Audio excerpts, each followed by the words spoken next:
welcome to another episode of Purple Insider. Matthew Coller here, along with Dane Mizutnai of the Pioneer Press, and we just walked off the field at TCO Performance Center after watching about an hour and a half of JJ McCarthy intensely throwing footballs. That's pretty much what rookie minicamp is the quarterback throwing the football around.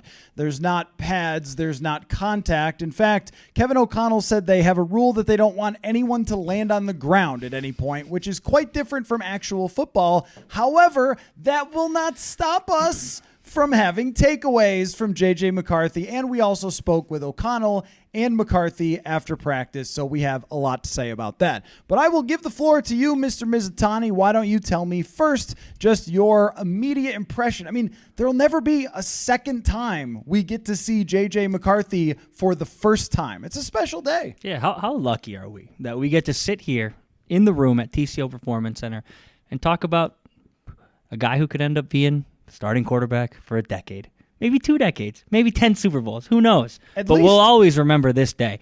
What I'll remember first is he's bigger than I thought. Like, I get it. He's listed 6'3". I think Kevin O'Connell said he's put on weight since the combine. I think he's probably about 210 now. I think that's about the weight they want him at, maybe a little less. I think anything more, and they said, like, his dynamic abilities go down if they just balloon him up with muscle and weight. That is me saying I watched him at Michigan hand the ball off a lot, throw on third downs efficiently, and in my head he was kind of just a smaller guy. I don't know why. He's listed at 6'3", but when I saw him today, he looked like an NFL quarterback to me. And we're standing far away, and I mean, he still looked big. I mean, there's certain guys I can't name off the top of my head, but when you looked at them at practice, they looked small. I think about Kellen Mond. He looked skinny. He looked frail. Jaron Hall looked little. JJ McCarthy looks the part. And then you see him throw the ball. He looks the part there, too. He throws everything about 110 miles an hour, which is something he's going to have to work on. You don't have to throw the ball at all times as hard as you possibly can, trying to break the fingers like your Brett Favre. There are times to do that. There are times today where throwing the ball fast lent itself to making good decisions and being good throws. There are times today when throwing the ball fast lent itself to sailing the ball 15 feet over his target's head on the outside. So biggest takeaways today, he looks the part, both at least aesthetically as an NFL quarterback and throwing the football. I don't think that's going to be an issue for him, just how it jumps out of his hand. It's very hard when you see someone play on TV in college football to get a sense for how big they actually are. And I don't know why this is, but listings don't always equate. And I'll give you an example even with Ivan Pace Jr., where his height, of course, you see and you notice, but you don't feel like this man is super tiny in person. And I don't know why that is. Maybe it's because he's beefed up or whatever. He's built like a fire hydrant, but there's something about getting to see him in person. And the thing is that we've done this for a number of years, and we always stand in the same spot. So you can sort of reference, like, how big does he look from here? Not up close, because most football players look big up close. Kirk Cousins is pretty jacked up close, right? Because he's an NFL player. But how does he look from my usual view?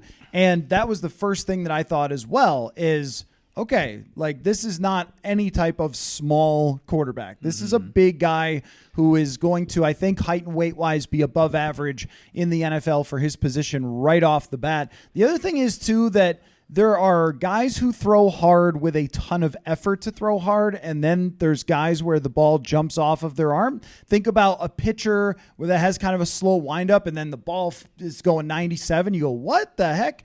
And then there are other guys that look like they're throwing from the outfield because they're putting everything into it.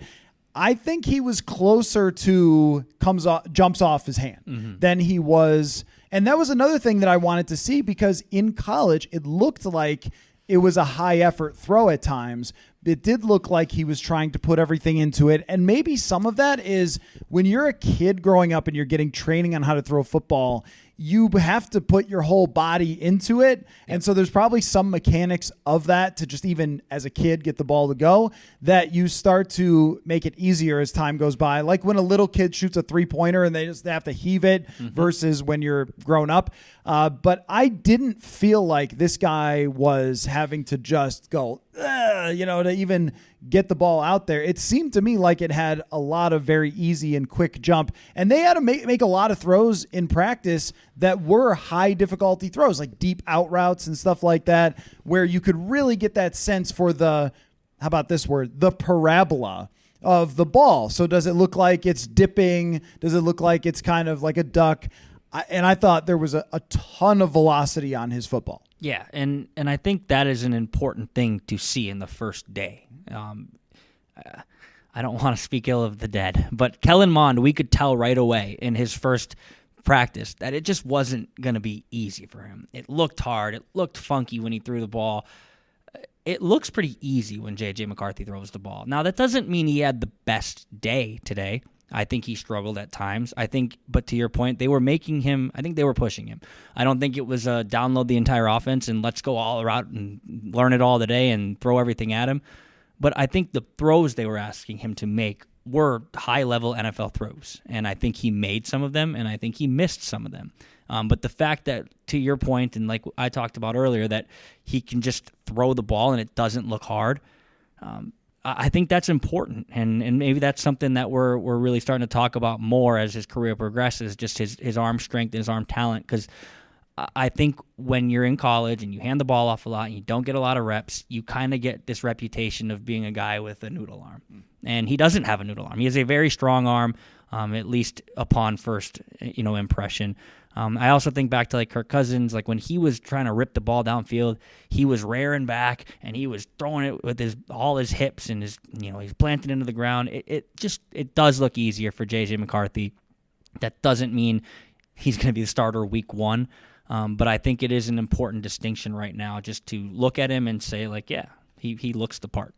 Right, and the other part of it, of course, and if you reference Kirk Cousins, watching him versus a rookie is quite different. It's quite different because Cousins at his point in his career had so many reps in practice that you just expect the throws to be accurate. I mean, when Cousins was throwing the ball deep down the field, he was super good at leading his wide receiver, anticipating, and we saw McCarthy today drop back, and he's supposed to throw it maybe 25, 30 yards down the field. I think it went about 50, and it was a little windy out there, but I don't think the wind was at his back, and it just sailed way over the guy, and he kind of went like, oh, that's on me.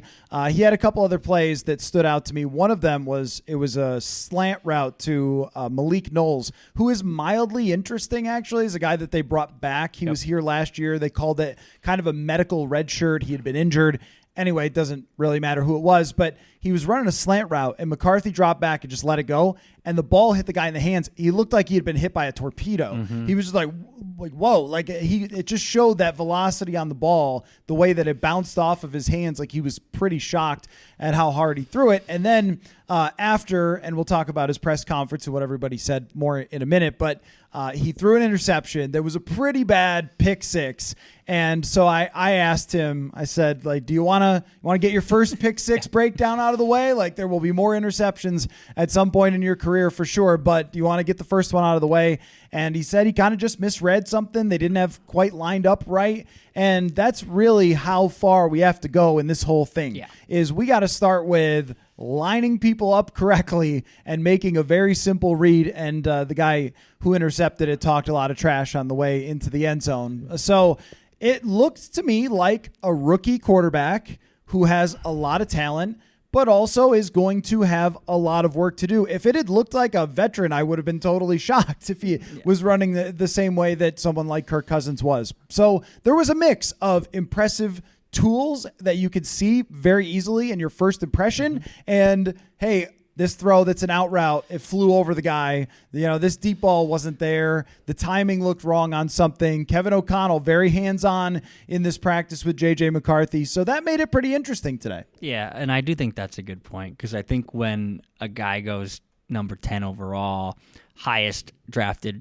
quarterback in franchise history, like, in a way, I'm thankful that fans weren't allowed to be here today because I think there would have been people just expecting that guy to make every throw because he was the number 10 pick and they traded up to get him and he's supposed to be the franchise quarterback of the future. He's a rookie and this is his first practice, and I do think you have to kind of take the highs and the lows here.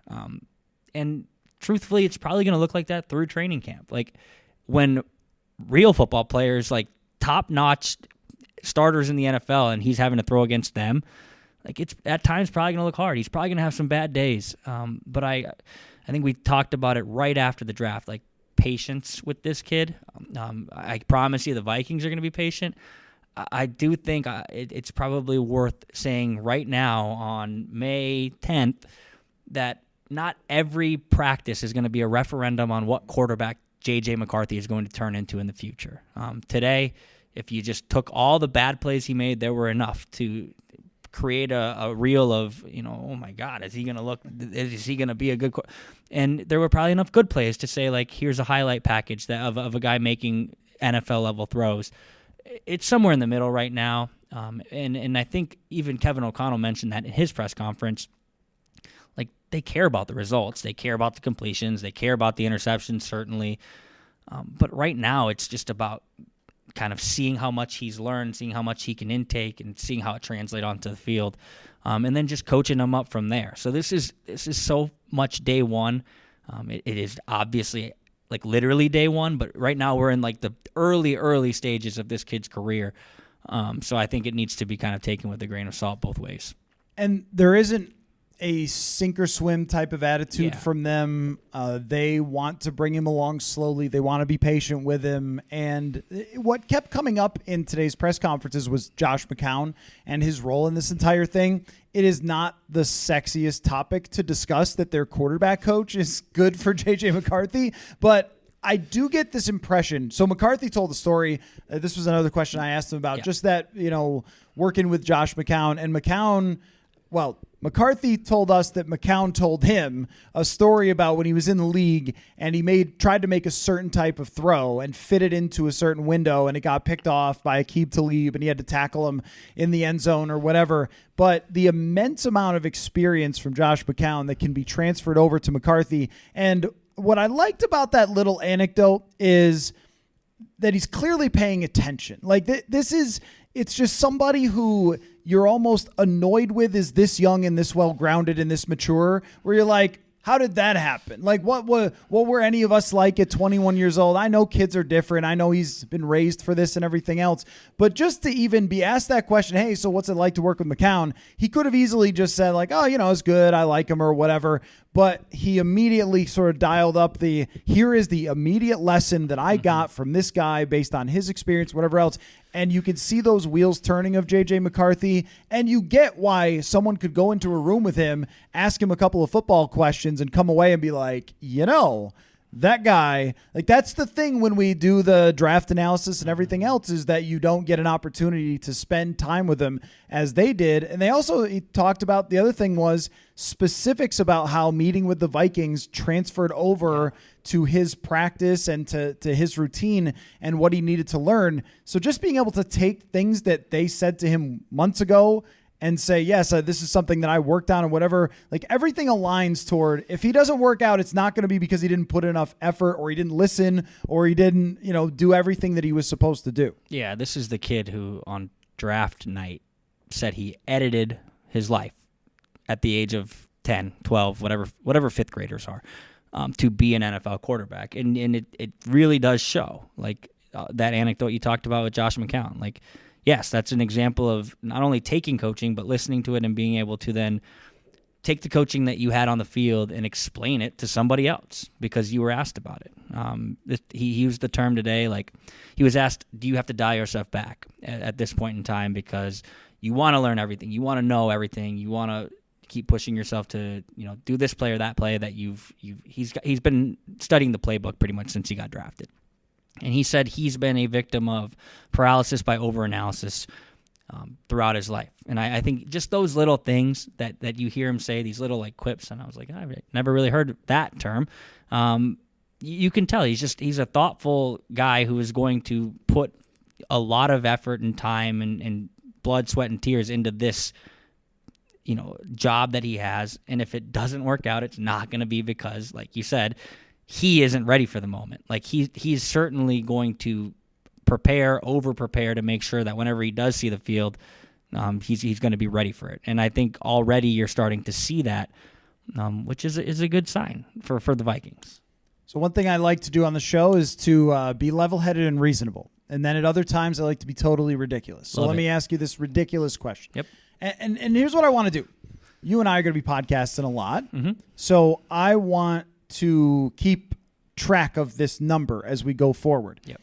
What is the percentage chance in your mind as of this date, and recognizing where we are and how far away, that JJ McCarthy is the starting quarterback week 1 of the 2024 NFL season? 10%. That's right now. I look at my watch again. May 10th. I'm saying 10%.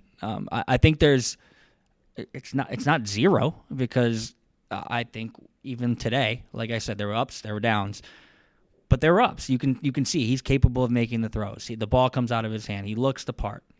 That's why I'm ahead of zero. I'm capping it at 10% though, because I just keep going back to listening to Kwesi Adofo-Mensah and Kevin O'Connell talk about this. And I think the way Kwesi described it on draft night was a lot of times when quarterbacks fail, a lot of people's hands are dirty in that process. And he said, we're going to make sure our hands are clean.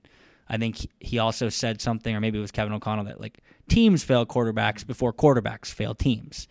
I don't think they want this guy to be thrown into the fire week 1. And I think there's a reason they went out and they were in a bidding war with the Broncos over Sam Darnold, because they wanted a guy who has played football, started football games in the NFL, so they didn't have to rush this rookie along. But if he looks better than Darnold in training camp and in preseason, and the train is on the tracks and it's rolling, I suppose there's a chance. And maybe in mid-July, I'm going to be sitting here talking 75%. He's a week 1 starter. It's ridiculous if they don't start him week 1. The guys believe in him. Maybe I'm there. I'm willing to eat those words, 2 months from now, if that is the story. But right now, I just, and it really doesn't have a ton to do with McCarthy and his talent, as far as I'm concerned, or his skill set, or if he's ready for this or not. I just don't think the Vikings want to rush him. Well, that's why I wanted to ask. I mean, that's why I want to keep track of this percentage throughout. And my own right now, after seeing him today and gathering heaps of and mounds of information that I gathered off of his handful of throws in 7-on-7s, I will go 25%. I think it's about 1 in 4. All right. Because the amount that he, and my brain is referencing Bruce Arians' book. If you haven't read it, it's really good. I think it's called Making a Quarterback, or some Quarterback Whisperer, something like that. Bruce Arians' biography, where he writes a lot about Peyton Manning and all the quarterbacks that he worked with through the years. And he talked about when they drafted Peyton Manning, how Manning that day, they used to have to get a projector or something, wanted the projector installed in his house with the, Indianapolis Colts stuff. And Manning was so single-minded about football. And this is not me making a Manning comparison. He's got that vibe to him of someone who is so singular-minded about this was his goal. He said it even today, dream come true to walk out there. And that is a thing a lot of people can say, but maybe not always true. Mm-hmm. In this case, I believe that it is true for him. And so to look like he has been putting so much effort into this from draft night, from even before draft night when he just met with them, of trying to understand what their goals were in case he became a Viking, all that says to me that he might be farther ahead when we get to the end of training camp than we ever expected him. So I'll give it 1 in 4, but I also agree with everything you said that they want to be patient. They would much rather wait too long than throw him out there too early. And I think Sam Darnold will probably look okay once Justin Jefferson gets here, especially because he can throw the ball a lot harder than maybe Nick Mullins can. And he'll be able to start if they need him to. Let me ask you about Dallas Turner. So we got a chance to talk with Dallas Turner for the second time. And if you're looking for takeaways for defensive linemen, let me tell you, don't have them. Because one, I didn't take my eyes off JJ McCarthy the entire practice. The other thing is the D linemen don't do anything.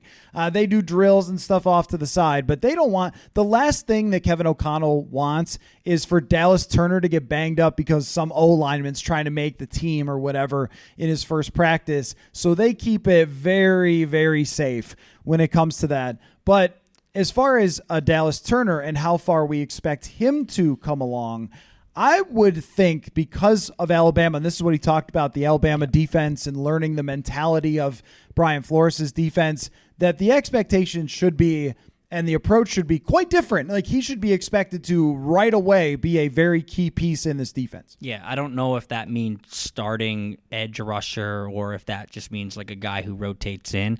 But I do think Dallas Turner will be an impact player for Brian Flores' defense week 1.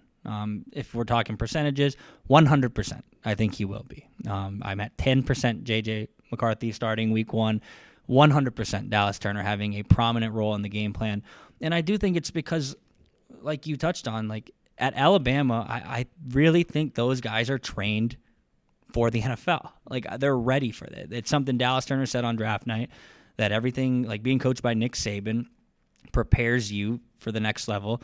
You don't have to look much further than how Will Anderson dominated for the Houston Texans on his way to winning Rookie of the Year, for a guy who can be like a tangible example of what you hope Dallas Turner can be.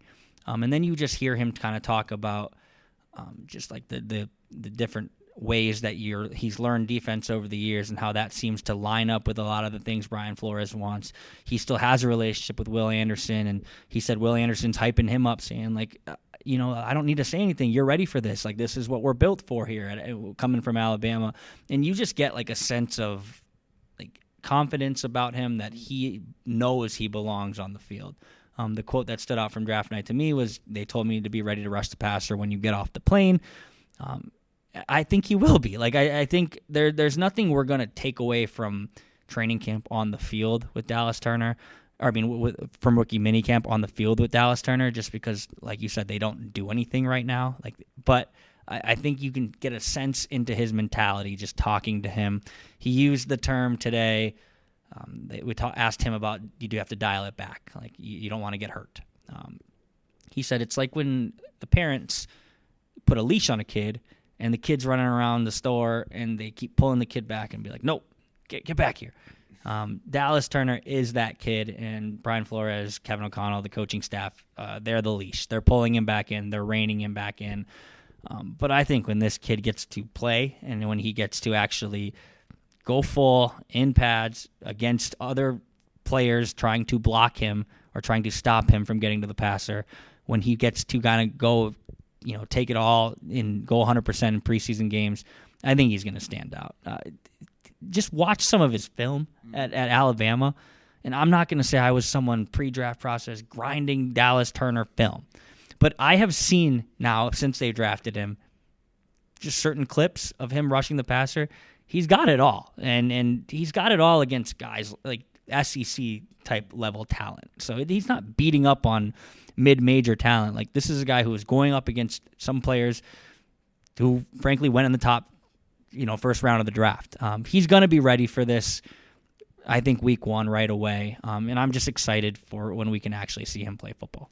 So what I'm going to have to get used to is, after covering Everson Griffin and Danielle Hunter as the pass rushers, those guys were huge. Yeah. He's not as huge. He is smaller, more linebacker sized. What a linebacker used to be sized, and is he like a little smaller than Anthony Barr, would you say? Anthony Barr's taller, maybe about the same long weight arms. or maybe less weight, but you could tell, the lankiness, the athleticism. So he does have a different look as more of an outside linebacker than the big, giant 4'3" defensive end that was Danielle Hunter. And just, I'm only talking about his size because we talked about McCarthy's size and how your first impression of them is pretty interesting. But with him as well, he's less chatty than McCarthy. We're grilling him less, honestly, than JJ McCarthy about all the fascination of becoming a quarterback. But you really do get a sense from him as well of maturity. And we can usually tell pretty fast if someone isn't taking this seriously. Maybe I'm wrong about that, but I think I've been years past where you get your first sort of conversation with the guy and you kind of go, all right, I think he's going to have to really start to understand what this is actually like. I don't get that sense from Dallas Turner either, so my expectation is very high that he'll step in right away. The problem for us is that OTAs doesn't have much contact. Minicamp, a little bit they start going, but not a ton. And even with training camp, it's not until the pads come on that we're going to be able to say, hey, whoa, Dallas Turner's got it, or, he hasn't really made the same impact that we thought. What is, for you, your biggest intrigue through the rest of the off-season program? This was something I talked about on my live stream last night, just the things that were on my mind for the entire off-season program. Of course, McCarthy, how he looks in every practice is worth a podcast that we get to see, because we only get to see next week. I think we got nothing. And then the week after we get a practice. There's one the following week, and then 3 for minicamp. So this is not a ton. We're going to get like 5, and every single one of them gets a full breakdown for you guys. But what through this spring, if you will, are you looking for? Well, I'm going to give 2 because one's going to be kind of cheating, and the other one will be actually answering your question. The first one, like, I'm looking forward to seeing Sam Darnold throw the football, and that's the one that feels like cheating because, like, we're going to be interested in JJ McCarthy, so of course we're also going to be interested in Sam Darnold. I think we're going to see a lot of footballs flying fast now. Like this is going to take an eyeball adjustment with those two and the arm strength they have. They are going to zip it. But I'm just excited to see Sam Darnold and how he looks on the practice field. Kevin O'Connell has lauded the time he spent in San Francisco last year and how it's changed him as a quarterback, just kind of getting to learn in that system with that coaching staff. So I'm excited to see what that looks like on the practice field, because if you just go back and you pick a game that Sam Darnold started in the NFL, you might find a really good one or you might find a really bad one if you just picked at random. So I am excited to kind of see, like, does he look that much better than JJ McCarthy? He should. Like, if we're saying he's going to be the week 1 starter and he's started X amount of games in the NFL, he should look night and day ahead of JJ McCarthy. Will he? That's what I'm excited to kind of look into, lean into. This is more answering your question. I'm excited to see, is Lewis Cine a part of the depth chart? Because I know for a fact, like, I guess to that degree, I'm looking forward to seeing, like, the secondary, how that plays out. Kyrie Jackson, the rookie they drafted out of Oregon, enormous man. Is he going to humongous? He legitimately looks 6'4" on the outside, huge. That should have been the whole show, is go through the roster and just go, did he look as big as I thought? And the answer for is mostly today, yes. But Kyrie Jackson is freaking huge. So I want to see where he fits in. I want to see, like, how the cornerback depth chart plays out, because I still don't think that's going to be a strength of the team, but I think it should be improved. But I say Lewis Cine because, like, I think there's a chance that guy gets cut. Like, and that's not going out on a limb, but I think when you just kind of look at the depth chart and you kind of just try and project out what the secondary is going to look like, the corners are going to interest me, but where the safeties fall is going to probably be a thing I'm keeping an eye on, just because you wouldn't think that a first-round pick 2-3 years into his career is going to be cut, but I was doing a projection of the depth chart because it's May and you got to find things to write about. And I was having a hard time finding Lewis Cine a spot on the roster. So, look, maybe he took the offseason really seriously and he comes back and he surprises all of us and he does look the part of once upon a time a first-round pick. But I'm excited to follow his path and trajectory because I think we'll know right away. Did Lewis Cine take this offseason seriously? Is he going to be a player on this team? Or is he behind, and this is no slight at Theo Jackson because he's a good player. Is he still behind Theo Jackson on the depth chart? I think we'll know right away if Lewis Cine is going to be a part of the team or not. If you have to say this is no slight on Theo Jackson, I mean, look, again, I think Theo Jackson, is impressive that he's on an NFL team where he was drafted and he made a play in Philly last year and seemed to be fine when he was out there. But your first round pick should be playing over him. We thought that initially about Cam Bynum, and then Cam Bynum has actually become quite good. And then we thought maybe Lewis Cine would become what Josh Metellus became. And they just keep proving that drafting safeties that high is probably not the best idea because a lot of them come from the middle rounds or free agency because it's fit. It's the scheme that you're in, and it's a real IQ position more than it is physical freakishness. And my confidence isn't high. I had written him off to the point where when you said Lewis Cine, I went like, oh, yeah. I guess that's a thing. Are we making that a thing? Because I gave up on doing will Treadwell take the next step after year 2? After year 2, I went, I don't think so. Yeah, I think we're good here.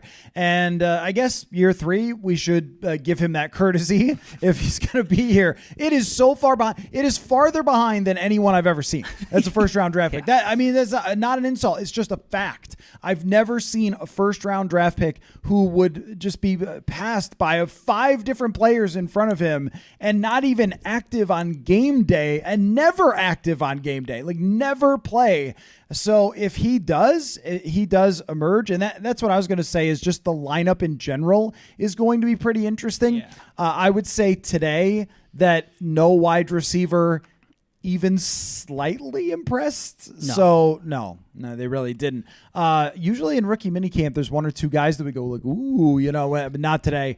So the wide receiver battle, I think, is very, very interesting. Do you think they're going to bring in more people on this football team? Because I want to write, like, here's the remaining free agents, and, that always does clicks, but is that worth it? Or is this what we're going to see here? That's why Lewisine came to my mind, is because I do think a lot of and depth chart's just kind of fresh in my mind because I just did a projection on it for the Pioneer Press, but, like, I don't know if they're going to bring in a ton of new blood into this equation come OTAs, mandatory training camp. Like, I think there's a chance they might bring in another body at receiver because right now I think your number 4 receiver is probably Trent Sherfield. Jalen Naylor, maybe? Jalen Naylor, if he can stay healthy. So I think you're going to probably want a little bit of competition. Look, maybe these guys that performed today at rookie minicamp that at least underwhelmed in our eyes, maybe they start to pop as they get more comfortable moving forward. But just judging off of today, I don't think there's anyone who's going to push for roster spots, at least from this crop of characters. So I guess I'm also interested in, like, are they going to bring in another left guard, or is Blake Brandel just going to be the guy blocking on the interior? Like, the coaching staff likes Blake Brandel, but should Blake Brandel just be, like, guaranteed a starting spot on the offensive line? But overall, the roster is kind of set. Like, we know who's going to play, like, for the most part. Like, there's going to be, obviously, position battles throughout training camp that we're going to keep eyes on. But I think as long as they get Justin Jefferson signed quick, and I think he will sign at some point here hopefully before training camp, so we don't have to follow that story every day. I don't know. There's just not a ton of, like, intrigue on, like, the inner workings of the roster, because I think kind of who you think's going to start is probably just going to start.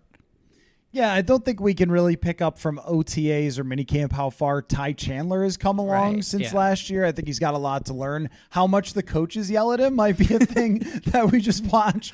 Like, does he look like he's running the right direction, and does he look like he's blocking the right person? Can be pretty hard to figure out from the sideline. So I usually look at this position coach and see, like, okay, is he over there? Okay, I'll give you one that's super obvious. Like you said, it's almost cheating as a subject and, is very clear. And then I'll give you another one that is super interesting to me and maybe about 5% of the rest of the world. So the obvious one is Justin Jefferson's contract. Yep. I'm thinking at this moment it is a matter of when and not if 100%. that he will sign. What's your percentage on him signing before the end of minicamp? I think it's 50-50. I think we're pretty close. I really do. I just think the way you hear Kwesi talk about it publicly, like the way he talked about it after the draft, it did seem like a matter of when, not if. The way he said, like, Justin deserves a week to celebrate, makes it seem like when they do make it happen, it's not just going to be some regular press conference. It's going to be a celebration of sorts. I mean, I don't think you let your mind go wander into that direction unless you think it's pretty close to happening. I'll say 50-50 because I could just see, like, it getting pushed out to training camp because, sure, if he misses mandatory minicamp, will that be a story? Yes, because it's mandatory minicamp. I believe you get fined if you're not there. But if he misses 3 days in the beginning of June, whatever. Like, if he starts to miss training camp, then I think it becomes something that is at least a cause for concern in the sense of he's losing valuable reps with whoever is going to be his quarterback. But I'm 50-50 on before minicamp's over, just because I think there is still a chance that if we're grasping at straws, trying to get an extra dollar here or there, you might use that leverage and just push it out another month. I like 50-50. I don't like it because it's not hot for if you go 10%, then it's like, whoa, Mizutnai thinks it's only 10% that McCarthy, like aggregators, here you go. But 50-50, I feel like it's a little better than 50-50. That it feels too perfect, and I could be totally wrong, and this could go to September 7th. But that's just how negotiations work, right?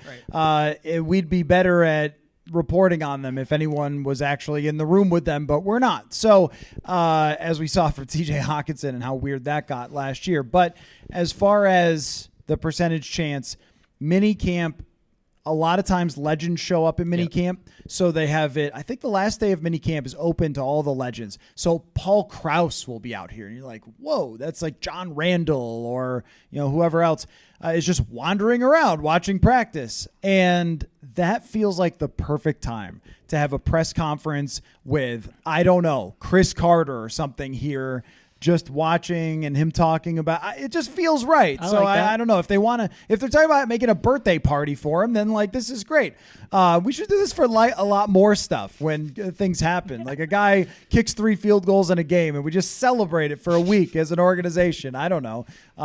Was the kicker here? I didn't even look. He was here. Was he kicking? I did not see him if he did or did not kick the ball. I was pretty focused in on McCarthy, but I did see the specialists just hanging out on the other field. Okay. They exist. I feel like I've let you all down with not paying attention to if he had any reps at all. Did they have a long snap? I don't think they had a long snapper here. Was there? I don't think there was a rookie long snapper here. So, sorry, no takeaways from the show on Will Reichard and his first we'll get there. Here. Oh, the other one, before we wrap up, the kick return. I really want to see what they do in OTAs and minicamp to start preparing. This is a huge deal. This is going to be a play that happens 50, 60, 70 times in a year where Kene Nwangwu or whoever the hell else is got the ball back there with a chance to go score a touchdown. I mean, this suddenly becomes, instead of a who cares, eye roll type of thing. Kick it out of the back of the end zone. I'll go to the restroom while they get lined up again, whatever. Now it's must-see TV for these kickoffs, and every team in the first few weeks of the season is going to show how prepared they really were. So I want to see just what it looks like Matt Daniels is trying to teach them. We're going to hear from Matt Daniels. We're going to hear from Josh McCown at some point, who I'm really interested to hear talk. And it will be a very interesting program that will mostly be centered around us talking constantly about the quarterbacks. But I will be watching for that. And next time I will try to track how many kicks Will Reichard does. I mean, the kick return is, you got to give the people a little more. You said 5% of people. I think maybe 10% of people are going to be excited about. But it is a big play now. It's not just I think we're going to have to untrain our minds at some point. That kickoff returns now really matter, and probably are going to change a lot of games over the course of a season across the NFL, because just the fundamental logistics of the kick return are completely different. I also think there's going to be people who watch a preseason game, see a kick return, and what the hell is going on out there? Why are they all lining up like that? I don't think everyone's going to be super locked in on all the rules that have changed about the kick return, and probably won't be privy to it. NFL teams will be. The Vikings will be. Fans watching, though, I think it's going to be a little jarring at first to be what's going on? Why are they all lined up 10 yards from each other? I think Kene Nwangwu is going to have a spot on the roster for sure, and it will be interesting to kind of see it all play out. 2 funny quick things for you to end the show here, because it is the spring, and even though we were intense at the beginning, we've become less intense as the show has gone along because it's May. But I asked someone asked Dallas Turner what he had been up to in between the time he got drafted getting here, and he basically said grinding and playing video games. So I asked what video game, and he said Madden, and then he said, do you want to play me? Do you think I could beat Dallas Turner at Madden? The new Madden? No. Because I've played the new Madden, and I know for a fact you have not played the new Madden on PS5. I don't even have a PS5. I know you're a PS2, PS3 maybe kind of guy. N64? Yeah. So I think the new school, it's hard to play Madden now. The movements, they don't make sense. maybe I just suck at Madden now, but once upon a time I was pretty good at it. I think the new school, like new generation gaming system and how that I think he'd kick your ass. I think if you had to play PS2 Madden, you would destroy him. He would not know what happened. I don't know whatever Madden blank was your best. 05, okay, yeah, the year the hit sick. Yeah, that was the year. Ray Lewis he'd cover, be right? fumbling left and right with my hit stick. Yeah, Yeah. absolutely. The number of hours into Madden 05 is incomprehensible because that's when I was in college. Yeah. So the grinding part didn't happen, but the video game part happened in college. But now I do too much of this, and so there isn't as much time. I don't know if Dallas Turner is married. I don't think so. I am, so that also kind of plays into it. Congrats. If you gave me 100 hours of work on the game, though, I could, I think, at least be competitive against Dallas Turner. And the other thing was I heard you guys talking today because we have these silly conversations sometimes when we walk back and forth for the field about what Austin Rivers said, where he said that 30 players in the NBA could go immediately to the NFL, but not the other way around. So that was his statement, right? That he thought that there was at least 30 guys in the NBA who could just go play in the NFL, and there's not 30 NFL players who could go play in the NBA. What was your take on that? That became very hot on the internet. It became so contentious. People got angry. And I think people were misunderstanding what Austin Rivers was saying. I don't think Austin Rivers was saying if you took 30 NBA players, they could create an NFL team. Like, no, an NBA player could not play linebacker in the NFL. No, like an NBA player could not play quarterback in the NFL. But I think what he was basically saying is like athleticism translates on the field at times. And if you I think we can agree, or I hope we can agree, that NBA athletes are the best athletes, just as far as the traditional, what you think about like athleticism, running, jumping, being big, and being able to do both at the same time. I think the athleticism translates from the NBA to the NFL. I think if you put a guy who's 6'7", 230 out at tight end and receiver, I wouldn't ask them to block and play tight end like a real position, but I would I would put Rudy Gobert on the field, split him out wide, and the goal line fade would all of a sudden become a really efficient play. He's jacked. He's huge. I think it's a silly argument. It's fun. It is an argument made for May and us to go back and forth about. But I think the biggest thing that people missed in all of this was that, like, I don't think there's 30 NFL players that could go play in the NBA right now. There are the NBA. There are so many levels to basketball, and I think just like a lot of people think like, oh, he was good in high school. Like, so were every single player in the G League, and a lot of those guys have no chance of being in the NBA. Just because you can shoot outside does not mean you're going to be able to play against Anthony Edwards if he's trying to D you up, Jaden McDaniels if he's trying to D you up. Like, I don't know. I think it was a silly thing of Austin Rivers to probably say, but I think it was an even sillier thing of like the NFL people to pro clutch and be like, oh, how dare he doesn't think we're good enough athletes to go the other way. I agree with that. I think that if NBA players had been trained to play football as opposed to basketball, they would have their bodies in shape. I think if you just grabbed 30 NBA players and said you're on an NFL team now, you would have no chance whatsoever. You would not. I mean, you wouldn't last one practice because you don't build your body for that. Yeah. I mean, when you talk about athleticism, there are not NBA players, very many, who would match up to the strength per even like the height. Like, there are dudes who are 6'3" that are insanely strong in the NBA, which I don't think you even want to do that. Or I'm sorry, in the NFL. Right. You don't want to do that in the NBA because you need to be at your quickest, your most agile. So you build your body differently. Even in the Michael Jordan documentary, he talked about building his body differently for baseball than basketball. So there's that element to it. I don't know that basketball players, one of the things that's very hard about playing in the NFL is the level of courage that is required. So could you make a great catch? Probably. Could you run by people? Probably. But how crazy are you really? Like the things that we see Justin Jefferson do, rising up in traffic. I mean, just getting hit in the ribs last year and going to the hospital because his lung popped or whatever. I mean, the level that they put their bodies through, all those things, is not for regular people.